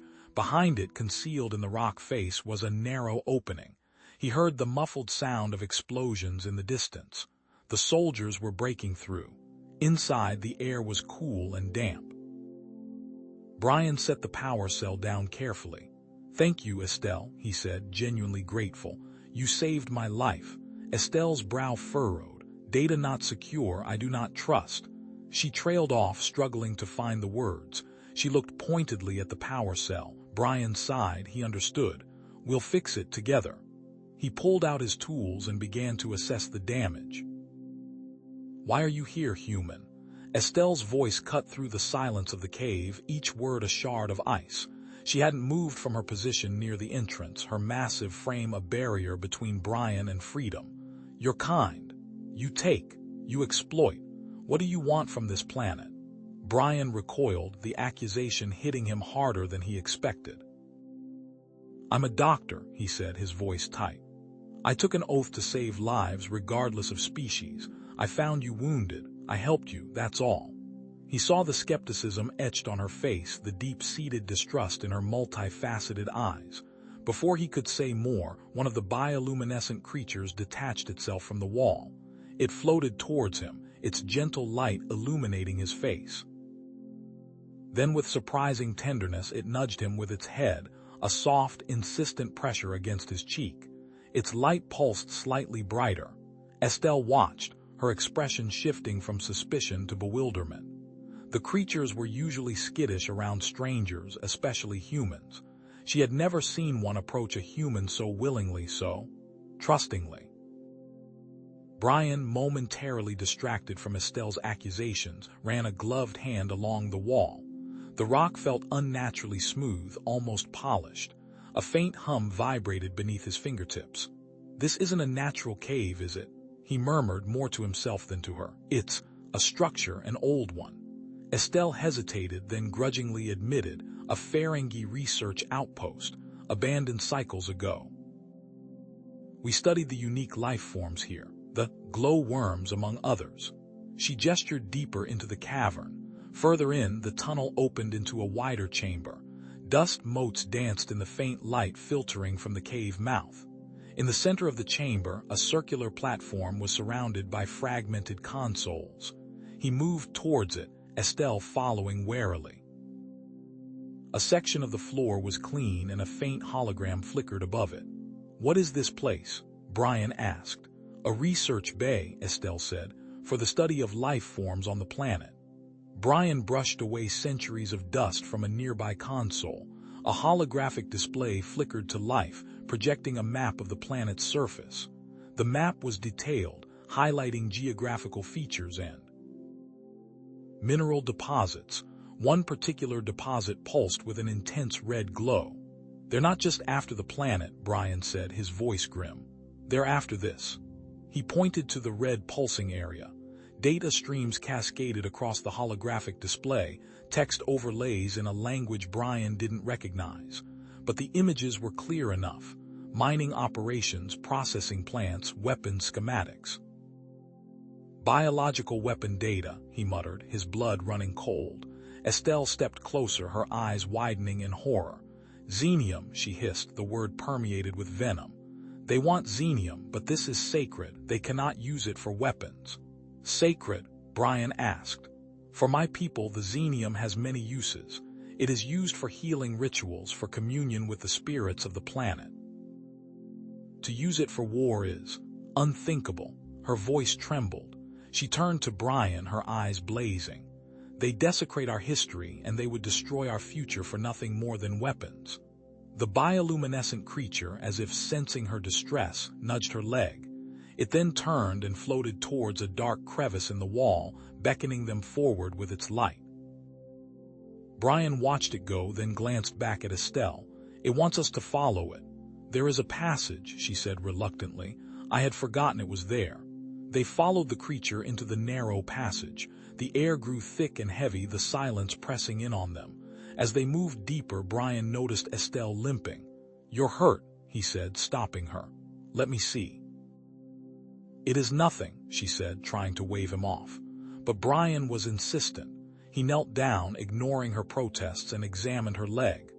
The makeshift bandage was soaked with blood. This needs proper treatment, he said, his voice firm. He led her back to the main chamber, to one of the few intact medical consoles. He activated it, and a dim light illuminated the area. The console contained a few basic medical supplies, bandages, antiseptic, a rudimentary laser scalpel. He worked quickly and efficiently, cleaning the wound and applying a fresh bandage. Estelle watched him, her expression softening. Why? She asked, her voice barely a whisper. Why do you help me after all I have said? Because you're hurt, Brian replied, his eyes meeting hers. And because it's what I do. He paused, then added, besides, that little guy seems to like me. He nodded towards the bioluminescent creature which was hovering nearby, its light pulsing gently. Estelle looked at the creature, then back at Brian. My mother was a healer, she said, her voice filled with a sudden, unexpected vulnerability. The glow worms. They are drawn to those with the gift of healing. Suddenly, the holographic display flickered back to life, the planetary map replaced by a garbled message. Red warnings flashed across the screen. What is it? Brian asked. Estelle stared at the display, her eyes wide with horror. A self-destruct sequence, she gasped. They've initiated a self-destruct sequence. They plan to destroy the outpost to prevent anyone from accessing the Xenium. The message repeated, louder this time, counting down from a rapidly decreasing number. They're going to seal us in here, Brian realized, his voice grim. We have to get out. They turned to flee, back the way they came, but a low rumble shook the chamber. Dust rained down from the ceiling. The passage they had just traversed collapsed, a wall of rock and debris sealing off their escape. Estelle stared at the blocked passage, then back at Brian. Her voice was low but firm. My sister is in charge of the scouting party that I was leading, and she will not leave until I am found. She is captain, and she will risk everything to save her family. That smell. Brian strained, his nostrils flaring. Not ozone this time, but something acrid, metallic. The air itself seemed to vibrate with a low thrum that resonated deep within his chest. He turned back to the collapsed tunnel, the beam of his light dancing across the jagged rocks and dust. A large section had indeed been blocked, a cascade of debris sealing off what was once a clear passage. But near the top, almost lost in the shadows, he spotted a narrow gap, barely wide enough for a child to squeeze through. There, he said, pointing. There's a way, but it's tight. His mind raced. How to clear it? Explosives were too risky in such an unstable environment. Then his gaze fell upon the abandoned lab equipment. He remembered the volatile chemicals used in the mineral extraction process. Unstable, yes, but potentially useful. I have an idea, Brian said, his voice tight with urgency. I can create a small explosion, just enough to clear a path. There are some unstable compounds in the lab if I can mix them. Estelle shifted, a low rumble emanating from her chest. The outpost, she managed, wincing with pain. Emergency shields can withstand small explosions. Main control room. Blocked. Brian cursed under his breath. The shields would have protected them from the worst of it. He swept his light across the cavern again, his eyes landing on the bioluminescent creatures huddled in a crevice. An idea, audacious and desperate, sparked in his mind. The creatures, he said, pointing. They can squeeze through that gap. They could reach the control room and activate the shields from the inside. Estelle's massive head swung slowly, her eyes filled with concern. Dangerous, she rumbled, the word echoing in the confined space. Creatures. Vulnerable. I know, Brian said, his voice softening. But it's the only chance we have. We need those shields to survive the explosion, and we need to clear that passage to escape. And, he added, his voice hardening, we need to make sure those bastards don't get their hands on that mineral. He moved to one of the lab tables, rummaging through the discarded equipment. I can modify a medical scanner, he muttered, his fingers flying across the controls. Project a low-intensity energy field. Guide them, protect them from the worst of the radiation. Estelle watched him, her expression a mixture of doubt and grudging respect. Stubborn, she rumbled, a hint of amusement in her voice. Comes with the territory, Brian replied, not looking up. He finished the modification, the scanner now emitting a faint, pulsating glow. Ready. He approached the creatures, speaking in a low, soothing voice.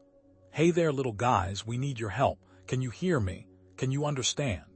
He projected images of the control room, the shields, and the blocked passage into their minds, hoping to convey the urgency of the situation. He felt a faint flicker of understanding, a hesitant curiosity. He turned to Estelle, his expression pleading. She closed her eyes for a moment, then nodded slowly. Together, they released the creatures, carefully guiding them towards the gap. Brian focused his energy field, creating a shimmering path through the darkness. He reached out with his mind, sending waves of encouragement. Go on. You can do it. We need you. Minutes stretched into an eternity as they watched the creatures disappear into the narrow passage. Brian held his breath, his heart pounding in his chest. Then a faint hum filled the air, followed by a surge of energy. The emergency shields flickered to life, bathing the cavern in a protective glow. Now, Brian yelled, grabbing the makeshift explosive. He triggered the detonator and scrambled for cover behind a large rock formation, pulling Estelle with him. The explosion ripped through the passage, a deafening roar that shook the entire outpost. Debris rained down from the ceiling, the air thick with dust and the smell of burnt chemicals. When the dust finally settled, a path, albeit a precarious one, had been cleared. But the shockwave had taken its toll. As Brian surveyed the damage, he noticed a large crack snaking across the ceiling. The entire structure was groaning under the strain. Move, he yelled, grabbing Estelle's arm. They began to crawl through the newly cleared passage, the air thick with dust and the threat of collapse. Suddenly, a section of the ceiling gave way, a massive slab of rock crashing down directly in front of them. Estelle cried out in pain. Estelle! Brian scrambled towards her, his heart leaping into his throat. The rock had pinned her leg, the weight of it immense. He strained against it, muscles screaming, but it wouldn't budge. Damn it! He roared, his voice echoing in the confined space. He glanced at his chrono. The self-destruct timer was ticking down relentlessly. Estelle looked up at him, her eyes filled with pain and resignation. Go, she rasped, her voice barely audible above the groaning of the outpost. Data, important, save it. Like hell I will, Brian snarled, refusing to meet her gaze. I made a vow, Estelle, I don't leave people behind. Data, she insisted, her voice growing weaker. More important than me, hostiles, plans. Brian hesitated, his mind racing. The data was crucial, it could save countless lives, but could he live with himself if he abandoned Estelle? His hand tightened into a fist. He took a deep breath, forcing himself to focus. He scanned the fallen debris, his eyes searching for a solution. He spotted a sturdy metal rod, likely part of the original tunnel support structure. With a surge of adrenaline, he jammed the rod under the edge of the rock, using it as a makeshift lever. He grunted with effort, putting all his weight into it. Slowly, agonizingly, the rock began to lift. Just enough. Estelle, pull! He yelled, his muscles burning. With a roar of effort, Estelle wrenched her leg free. Brian let the rock fall back into place with a bone-jarring thud. He quickly examined her leg. The bone was shattered, the flesh torn. It's bad, he said grimly, grabbing a medkit from his pack. He applied a temporary stabilizer, knowing it wouldn't hold for long. We have to keep moving. They continued to crawl through the passage, but Estelle's pace had slowed considerably. She dragged her injured leg behind her, her face contorted with pain. Finally, they reached the exit of the passage, a narrow opening leading out into the open air. But as they emerged, blinking in the dim light, Brian's heart sank. They weren't out of the woods yet. The outpost chose that moment to fulfill its self-destructive purpose. A blinding flash seared across the landscape, followed by a shockwave that threw them both to the ground. The world dissolved into a roar of fire and collapsing rock. When Brian could see again, he saw them. A squad of Ferengi soldiers, energy rifles raised, blocking their escape. And these weren't the cowardly scavengers from before. These were warriors, their faces grim, their eyes cold. They had been waiting for them. The first bolt of energy seared past Brian's ear, leaving the air crackling with ozone. He reacted without thinking, yanking the medical scanner from the nearby table and holding it aloft. The device, designed for analyzing cellular structures, wasn't meant to stop energy blasts, but its dense polymer casing absorbed the next shot with a sickening thud, buying them precious seconds. "Estelle, move!" Brian shouted, grabbing her arm and pulling her towards the cave entrance. The Ferengi soldiers, clad in black armor, advanced relentlessly, their energy rifles spitting emerald bolts. They fled into the rugged terrain surrounding the outpost, a landscape of jagged rocks and sparse vegetation. Every footfall sent jolts of pain through Estelle's injured leg. She gritted her teeth, her face a mask of dedication, but Brian could see the sweat beading on her brow. Her struggles slowed their escape, each labored step a victory hard won. Brian scanned their surroundings, his eyes darting across the alien flora. A patch of bioluminescent fungi clung to a rocky outcropping, its soft, ethereal glow illuminating the dim surroundings. An idea sparked in his mind.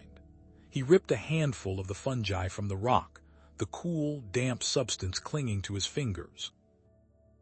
Frantically, he rummaged through his medical kit, retrieving a vial of concentrated saline solution. He crushed the fungi in his palm, mixing it with the chemical, creating a thick, luminescent paste. "Cover your eyes," Brian yelled, throwing the mixture behind them. The paste burst into a blinding flash of emerald light, momentarily disorienting the pursuing soldiers. They stumbled, shielding their eyes, giving Brian and Estelle a crucial head start. They scrambled through a narrow crevice, emerging behind a cascading waterfall. The roar of the water masked their movements as they found a small cave hidden behind the curtain of water.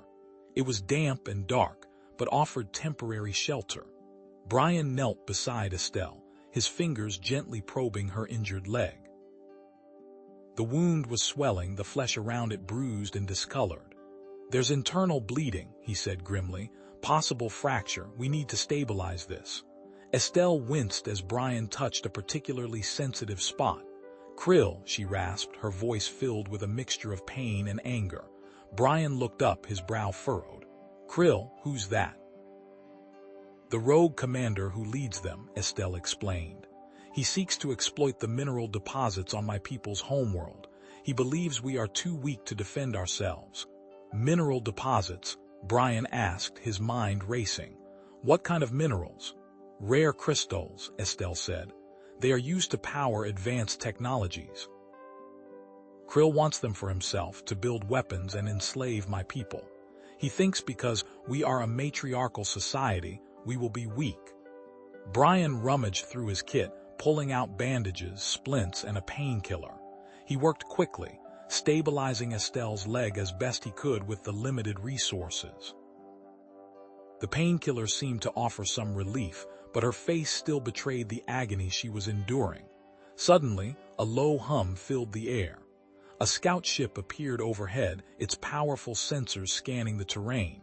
A red beam swept across the waterfall, then locked onto the cave entrance. "They found us," Brian muttered. A squad of heavily armed Ferengi soldiers descended from the scout ship, their boots clanging on the rocky ground. They formed a perimeter around the cave entrance, blocking the only exit. A distorted voice boomed from a communicator mounted on one of the soldiers' armor. "Estelle, surrender now. Hand over the data and we might spare your life." It was Krill. Estelle glared at the cave entrance, her eyes blazing with defiance. "I will never betray my people," she roared, her voice echoing through the cave. Brian, his mind racing, scavenged what he could from his medical kit and the surrounding environment. He fashioned a makeshift weapon, a syringe filled with a highly concentrated neurotoxin attached to a length of sharpened bone. It was a desperate measure, but it was all he had. "This is your final warning," Krill's voice echoed. "If you resist, we will destroy the entire cave. You will be buried alive." The hostile Ferengi soldiers advanced, their energy weapons charged, the emerald glow reflecting in their cold, emotionless eyes. Estelle, despite her injury, stood tall, her hand disappearing beneath her tunic. She drew a hidden energy pistol, its sleek black form glinting in the dim light. Brian and Estelle were cornered, facing overwhelming odds, but their eyes met, a silent understanding passing between them. They were trapped, but they were not defeated. They would fight to the end. We need to create a diversion, Brian said, his voice tight, the echo of Krill's orders still ringing in the confined space. He ran a hand along the damp cave wall, the rough stone scraping against his skin. Try a breakout. It's risky, but staying here is a death sentence. He pulled a small, intricately modified device from his medkit. This is a concentrated sedative. Enough to incapacitate them, hopefully. Estelle shifted, the movement causing her to wince. Sedative, lethal to Ferengi if dosage is incorrect. Her voice, though strained, held a note of concern. Brian met her gaze. I compensated for your physiology. I had to guess, but I factored in your size, your metabolism. It's a risk, I know, but it's the best I could do with what I have. He quickly checked the charge on the device. It was a modified dart gun, cobbled together from medical supplies and scavenged parts, a testament to his desperate ingenuity. He handed it to her. Estelle took the weapon, her large fingers surprisingly delicate as she tested the weight. I am Scout, she rasped, her breathing becoming more labored, leader without mother. Before Brian could respond, a deafening roar echoed from the cave entrance. Krill's voice boomed, amplified by the narrow passage. Breach the entrance. Eliminate the targets. Energy fire erupted, tearing through the rock, showering the cave with sparks and the acrid smell of ozone. Brian reacted instantly, grabbing a medical smoke grenade from his kit. Cover. He yelled, pulling the pin and throwing the grenade towards the entrance. A thick cloud of white smoke billowed out, obscuring the passage and providing a precious few seconds of cover. Now, Brian shouted, pushing Estelle forward. Despite her injury, Estelle moved with surprising speed. She emerged from the smoke screen, dart gun raised, and fired 2 precise shots. 2 Ferengi soldiers crumpled to the ground, unconscious before they could react. But the smoke screen was already dissipating, the swirling white smoke thinning to reveal their position. Krill's voice cut through the chaos. Focus fire on the human and the beast. A hail of energy bolts slammed into the cave wall around them, sending shards of rock flying. Brian and Estelle ducked behind a large outcropping of stone, the air thick with dust and the smell of burning minerals. A searing pain ripped through Estelle's leg. She cried out, clutching her thigh. Brian saw blood blooming through her already torn tunic. Shrapnel. An exploding rock had peppered her wounded leg, exacerbating the injury. Hold still, Brian barked, his voice tight with urgency. He quickly examined the wound, his fingers probing the torn flesh. It's bad. I need to get the shrapnel out, cauterize it, or you'll bleed out. With shaking hands, Brian pulled a laser scalpel from his kit. He adjusted the settings, his brow furrowed in concentration. This is going to hurt, he said, his voice softer now, filled with a strange mix of clinical detachment and raw empathy. He worked quickly, his movements precise despite the chaos around them. The laser hissed as it cauterized the wound, the smell of burning flesh mingling with the acrid scent of energy fire. Estelle gritted her teeth, her body trembling with pain, but she remained silent. When he was finished, Brian slumped back against the cave wall, his face pale with exhaustion. That's the best I can do for now, but it's not enough, not nearly enough. He looked at his dwindling supplies, frustration etched on his face. Estelle closed her eyes, her breathing shallow. Then she opened them again, her gaze fixed on Brian. Her voice was barely a whisper, but it resonated in his mind, clear and distinct. I can speak. To you, mind to mind. Brian stared at her, stunned. Telepathy, you can. Latent ability, Estelle's thought echoed in his head. Rare. Only surfaces, need, dire. Brian's mind raced. An idea sparked, desperate but potentially viable. We can use this, he said, his voice regaining its urgency. A false distress signal. We lure them away. He grabbed a damaged communications device from his pack, its casing cracked and wires exposed. He began stripping off the protective layers. Can you project a signal? A distress call? I can amplify it, make it sound like reinforcements are on their way. Estelle nodded, her eyes closed, her brow furrowed in concentration. Brian worked feverishly, modifying the communications device, rerouting power and jury-rigging an amplifier. "Focus," he said, his voice low and steady. "Think of your people. Think of the cavalry coming to rescue you." A faint energy crackled around Estelle, a visible manifestation of her telepathic power. Brian connected the final wire, and the modified communications device sputtered to life. A garbled message infused with static filled the cave. "Urgent, reinforcements, Sector Gamma, heavy casualties." Estelle's mental projection, amplified by Brian's device, painted a vivid picture of an approaching fleet. Outside, Krill paused, his face contorted in a mixture of rage and calculation. He barked an order into his comm. "Belay the attack. Prepare for immediate withdrawal. We have incoming reinforcements." He turned to a nearby soldier. "Seal the entrance. Bury them alive." The sounds of Krill's ship echoed through the cave as it powered up and ascended. Then, a deafening explosion rocked the cavern. The entrance collapsed in a shower of rock and dust, sealing Brian and Estelle inside. The sounds of the ship faded, leaving them trapped in the darkness, the weight of tons of rock pressing down on them. The cave-in was absolute. A jagged wall of rock and loose scree filled the tunnel, blocking their escape as effectively as a slammed blast door. Dust motes danced in the beam of Brian's lamp, illuminating the sheer scale of the collapse. Estelle shifted, a low groan escaping her massive frame.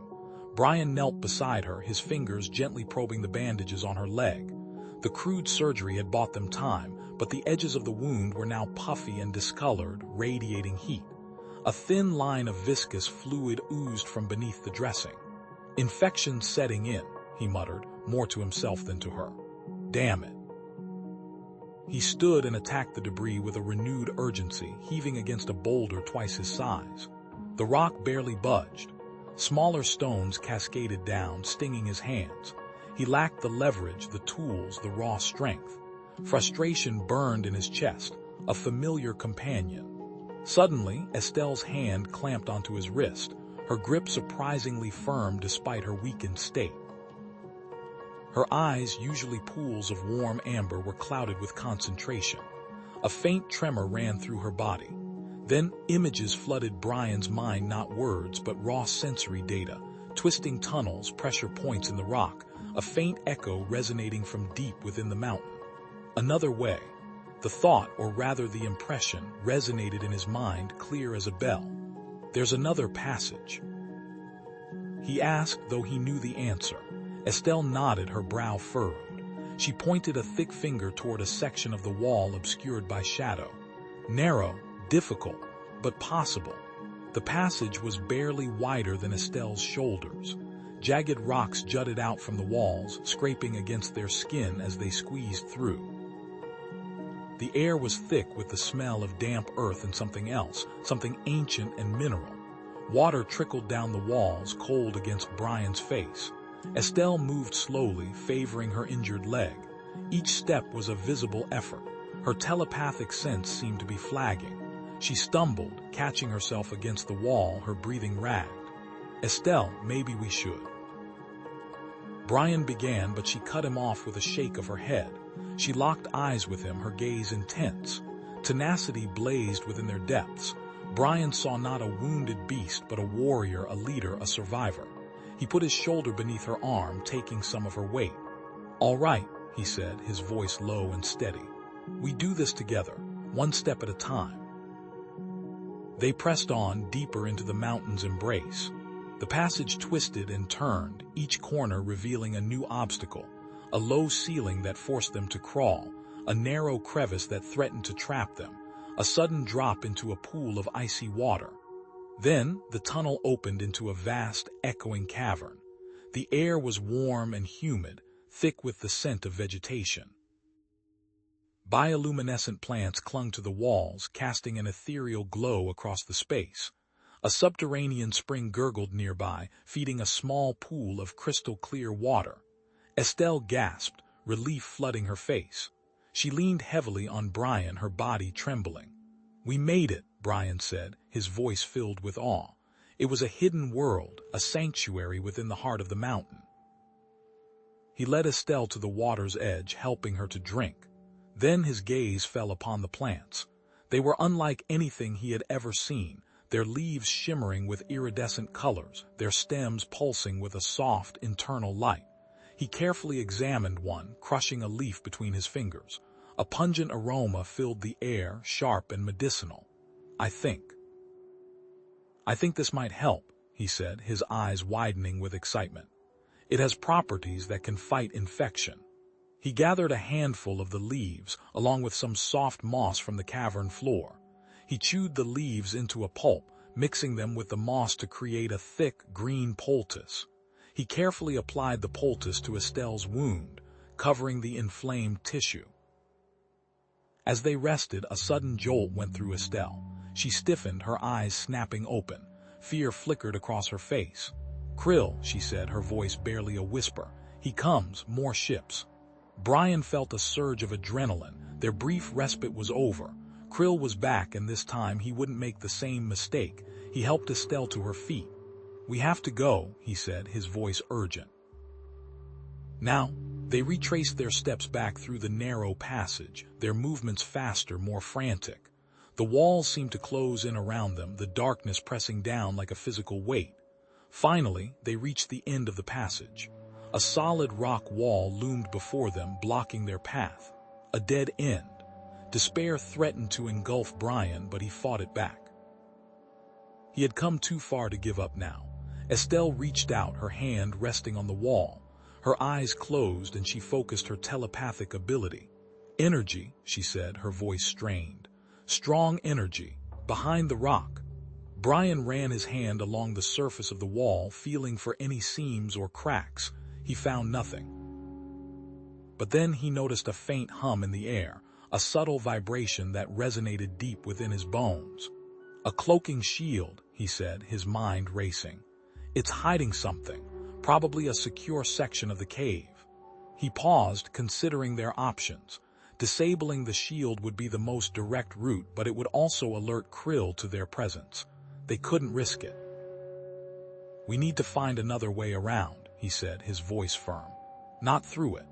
Brian circled the shield generator, his fingers tracing the cool, obsidian-like material. The energy humming beneath its surface felt wrong. Not inherently malevolent, but alien, utterly unfamiliar. It resonated at a frequency he couldn't place, a chaotic symphony compared to the ordered hum of Federation tech. He ran a diagnostic, the scanner spitting back a string of nonsensical symbols. "I can't even begin to guess what powers this thing," he muttered, more to himself than to Estelle. "Some kind of exotic matter conversion, maybe." A low groan emanated from Estelle's corner.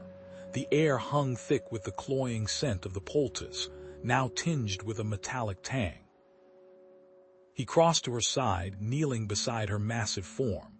The wound, once a sluggish seep, now pulsed with angry crimson.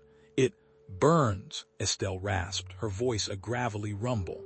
Worry tightened the lines around her eyes, visible even beneath the thick fur. She gestured weakly at the penumbra-ice. "Number, help." Brian's gaze swept the cavern, landing on the small spring trickling from the rock face. He dismissed it earlier as just another water source, but now something nagged at him. He collected a sample in a vial, holding it up to the faint light filtering through the bioluminescent plants. A faint shimmer, almost imperceptible, danced within the liquid. He grabbed a leaf from one of the medicinal plants and dipped it into the water. The edges of the leaf turned bright blue. "The water," he said, his voice gaining excitement. "It's got minerals, something that's reacting with the plants.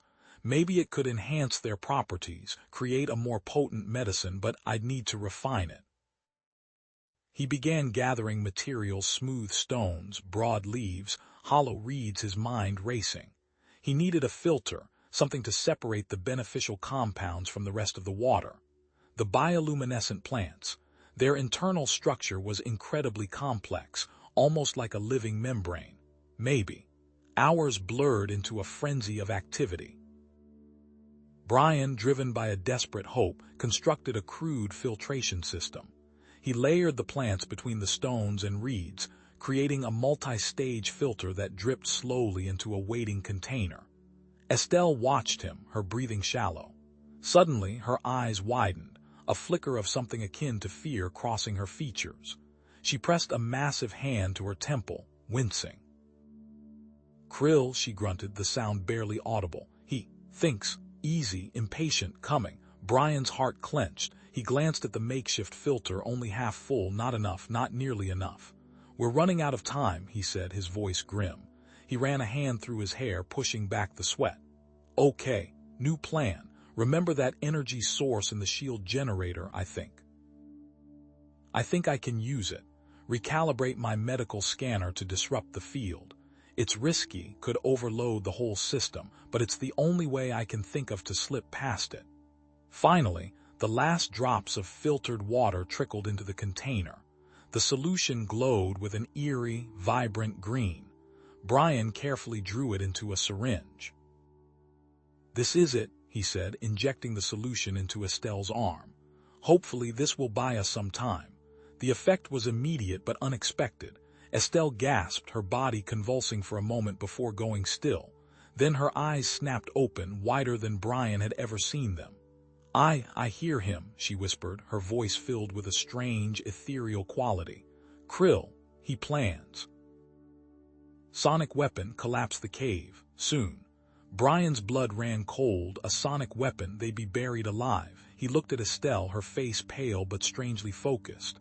"We have to disable that shield," he said, his voice tight. "Now, Estelle, where is the control?"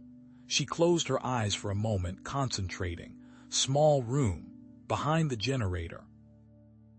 Brian grabbed his medical scanner, his fingers flying across the controls.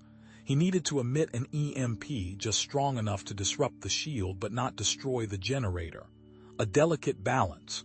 "Here goes nothing," he muttered, activating the modified scanner. The shield generator sputtered, its hum fluctuating wildly. The air crackled with energy. A narrow opening, barely wide enough for Estelle to squeeze through, appeared in the rock wall behind the generator. But the energy surge had also disturbed something else. A high-pitched, chitinous screech filled the air.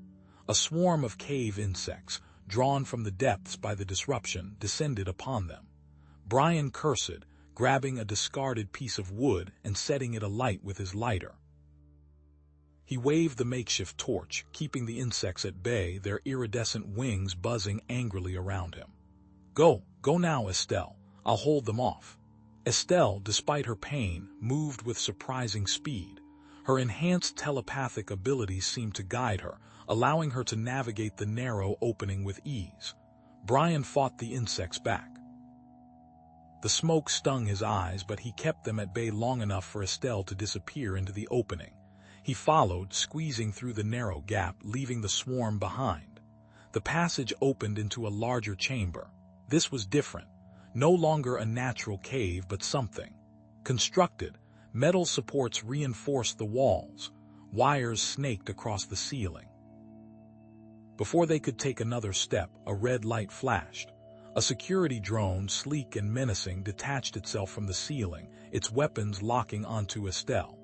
The security drone, a hovering insect of polished steel, swiveled its weapon towards Estelle.